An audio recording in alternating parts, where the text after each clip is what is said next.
real quick, I talk about the medical thing, about people getting injured. Why, going back to talking about our PT standards, why do you think we transitioned to doing PT in sneakers, green on green, civilian gear, and doing stretches and stuff? And it was injury prevention. Are we trying to prevent injury, or are we trying to reduce injury right now in training so that we can go to combat and apply? And that's pretty much why we started doing what we're doing. And the gripes were, hey Tosh, you can't PT your men in boots and utes every single day, and you can't be climbing hills and doing mountains and having them sprint push-ups because their knees are hurting, their joints are hurting. And I'm like, yeah, that's right, they are, because they're out of condition. And you go through the ouches and the aches and the pains, but then after a course of 2 weeks, when the ouches and the aches go away, now we're talking about injury avoidance versus injury prevention, where had I not been training the way I was, I'd be avoiding injury now, trying to avoid injury, versus trying to put something into application now to prevent injury later when I'd find myself with these loads. And it's pretty simple. So yeah, the answer to the question is, yeah, you probably did find increased injury in people visiting the infirmary on the initial onsets, either through lack of knowledge and understanding of scaling and prudent application of, exercising and bringing somebody up through a program based on their relative level of experience and capabilities. There's obviously an ignorance there, but also from just lack of actually doing the exercise and unfamiliarity in the muscle patterns, all right? But after you fight that initial sense of the body getting used and adjusted to combat, then you don't have it. Now you're working on injury prevention, True story. True story, O course, running the guys to the O course. Oh, my knees hurt. I got guys visiting, going on light duty. I can't work out for 14 days. I got to do this. I got to take medicine. I can sit in my room. And so I was like, hey, what's going on? Because the obstacle course, I'm running, I'm climbing up, negotiating obstacles, stuff that you'd find in an urban environment, right? Climbing walls, breaking windows, going through windows with heavy gear and equipment, shuttling, sprinting, using speed, climbing ropes, you'd find that. So we use the obstacle course. And we start to have a lot of, I hate to call them injuries, just oochies and owies, And it's like, oh, wow, that's great. So now you're going to sit in your room on light duty, but I catch you surfing or playing football for recreation on the weekend. So it's like, hey, forget about it. Rip up the light duty chick, keep doing it more. And I make them go the obstacle course twice a day for 2 weeks, and next thing you know, we're injury free. Now I'm injury free because I've conditioned the body to be able to accept these loads and these stressors. And the obstacle course is just, it's CrossFit, Greg. It's really CrossFit. I didn't even know I was doing it until you defined it, and it's like, oh yeah, no shit. Now I do the CrossFit better, more efficient, faster, because I have an understanding of these things that you express in your lecture. So that's injury prevention right there. True story, man ball. Pretty much here it is. Split your group in half. This is team A, this is team B. And this is what we did with the guys. You dress up in your battle kit. So I've got 40 pounds on, and I got a football. And I throw the football in the middle of the field, and there's no rules. Just don't do to me what you don't want me to do to you. Make sense? That's it. That's the only rule. It's your object to put the ball on that end of the field, and it's your object to put the ball on that end of the field. Losers go for a 15-mile run with me in boots and utes with your ruck. Guess what? You see some pretty gruesome, bloody stuff out there. Replicates combat. Did we have injuries? First couple times we played, but then guess what? We'd play man ball twice a week. They asked for man ball, and the violence went up.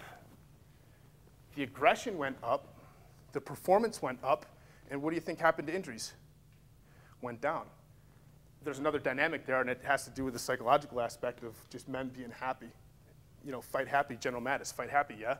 If you have a fighting force and they're happy fighting, they're going to be successful, they're going to be injury-free. So there's another aspect we'll talk about later in this conversation about the psychological aspect, and guess what? Here's another coincidence for you. CrossFit does that for me too, that psychological aspect. So where was I? Forget where I was. I get going, I get rolling, I get talking kind of quick, I get excited. I get excited about this. So, okay, hey, true story. You guys are scientists, true story. PFT scores go from 237 to 269. It's a scale of 300, a 300 scale. So what's that, 30-something point? Hey, it's a little over 10%, a little 10% increase by putting this methodology into play over the course of 5 months. 10% increase in 5 months. I'm beating the stock market. And my life depends on it, not my wallet. I'm going for it. I'm going for it. True story, on ship. I'm on ship for 6 months. I don't hit a treadmill.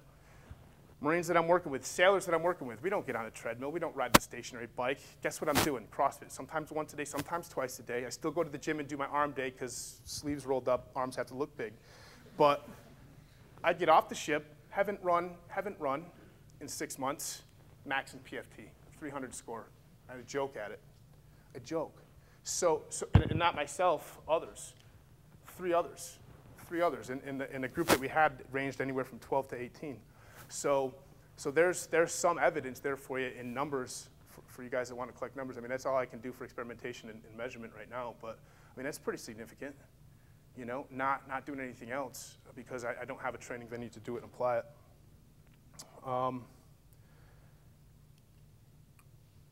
Let's talk a little bit real quick about what actual combat is so that I can get into some of the psychological things. So we talked about there's 3 things that I'm going to worry about with combat. Like I want to take the fight to the enemy, right? So I can reduce him.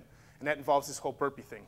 And we'll beat through this real quick because I kind of already touched it. Like I'm going to work in a team of 3 or 4 dudes, and I got to close some distance 500 meters. There's some guys shooting at me, and I'm shooting at him, and we can't hit shit because we're both scared. So what do I got to do?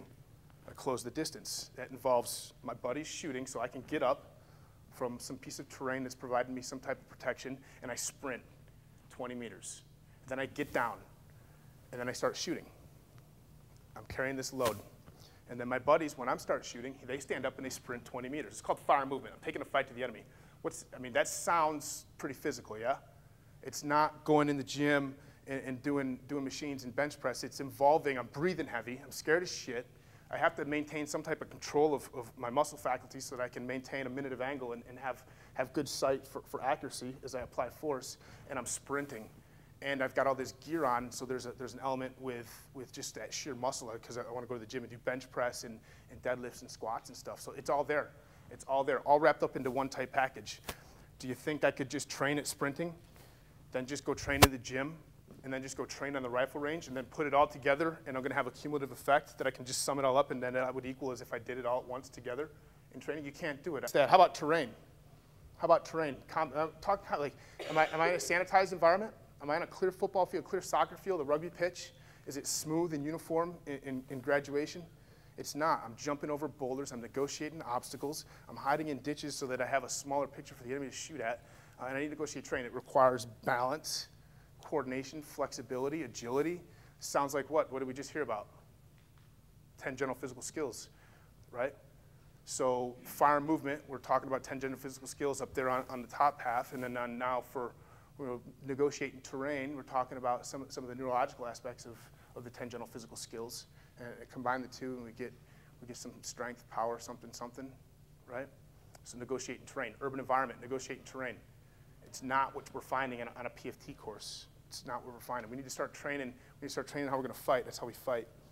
And this is pretty much what does it all. I think I could have just gotten up here and said CrossFit, Medevac, saved my buddy's life, and I'm done. I'm sold. All right? Because this is how combat boils down for me: is guy gets shot. I need to go over there. I need to pick him up. I need to move him.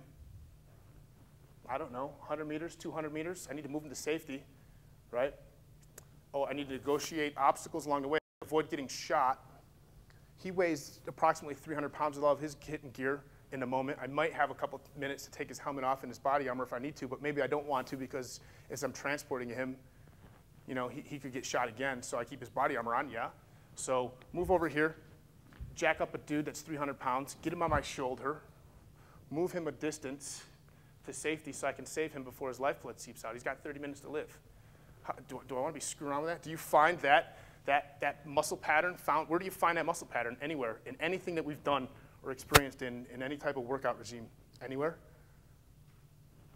I find it in CrossFit. It's called deadlift, clean, snatch, clean, run, sprint, negotiate obstacles. And we're doing it. And we're doing it. So for me, it's a no-brainer. It's done. I'm sold. Because that's what we do on the battlefield. True story. I like true stories. True story. It took me 3 buildings. We got some enemy in a building, and we can't get to it, and he's shooting. We got to get there. We got to get in the building. So we got 2 Marines. They're pretty motivated. They get up. They climb a building, full gear, getting shot at. It's starting to get dark too, by the way. Oh, this is on day 8 or 9 of operations, sustained operations. Climb a building. I'm going to jump from rooftop to rooftop. Yes, I still have my gear on. Rooftop to rooftop, still getting shot at. We're trying to shoot here to protect them so they can move, just so that they can get on the roof of the building the bad guy's in to drop a grenade on them. Guy gets shot. He already made it to he already made it to 3 buildings, and he gets shot. So now what do we have? Got a casualty, extreme environment, terrain, and a necessity, and urgent. I need to move large load, long distance quickly. And I'm not making this shit up just to fit another conversation. I need to move a large load, long distance pretty freaking quickly over some pretty nasty terrain. And I don't think in the Olympics the price for failure is death, you know what I mean? It's silver medal. So there is a precedent. There is a precedent for training, perfect practice, perfect execution.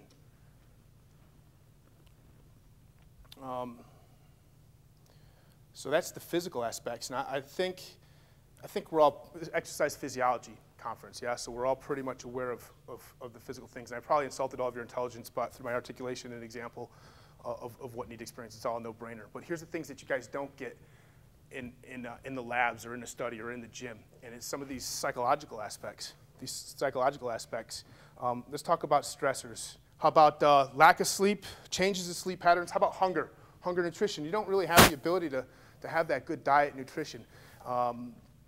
Boredom. How about adrenaline spikes and then parasympathetic backlash from adrenaline spikes? These are all factors that you don't really measure so much, you can't really understand in a gym, in a sanitized training environment through a lot of these things. But I'm telling you, I can start doing it and I can start simulating some of these effects by using some of these CrossFit workouts. You know, tell how many CrossFitters, you're getting ready to go do Fran, time now, right? I don't care what you're wearing. I don't care about you going to drink water. Time now, Fran, get up here, do, perform. Your heart rate just went up.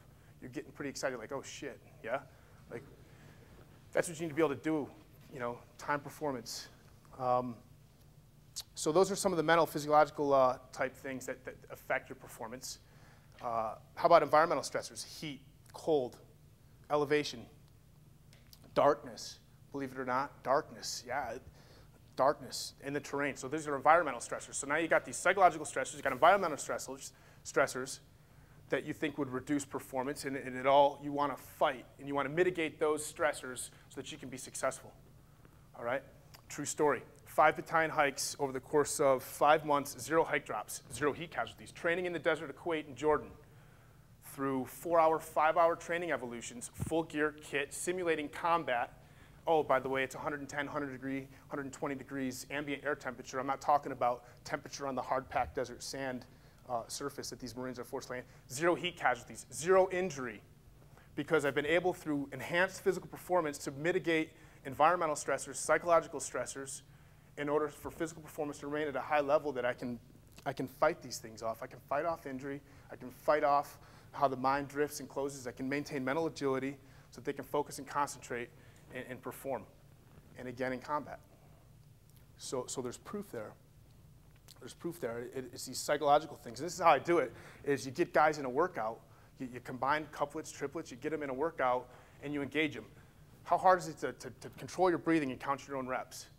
You know what I mean? Let alone have a conversation, or for somebody to be over here and give you leadership scenarios and for you to have to think through so that at the end of your exercise, you have stop and you've got 5 minutes to be able to articulate your response on a decision that you'd make, some type of critical thinking. Can you do that?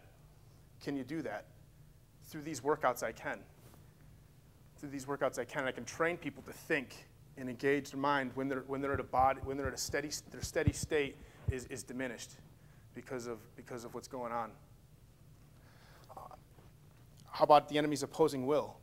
You know, up to this point, we anticipate combat, you know, big brains, they think and they plan and they create policy, and we prep. It's called rehearsal.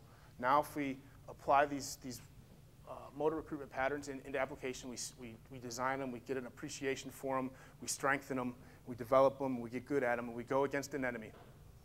And then he has this unknown, he has this unknown variable. It's called his will, unknown, unknowable. I can assume certain things, but it's definitely unknowable. How about unexpected?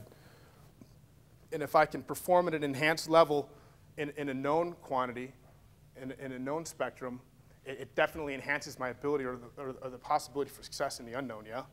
And if I can create that known spectrum as robust as possible, expand the margins of my experience, make it as robust as possible, that means I reduce the amount of unknown that the enemy's going to do to me. So I just train the shit out of the dudes is really all I'm trying to say, is I just abuse them.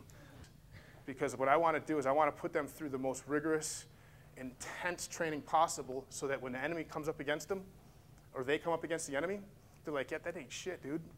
Captain Shantosh, you know, he used to do this to me back in Quantico, like, you're nothing. And they're successful in combat. Then they come home safe to their families, you know? And that's the goal. Train at intensity.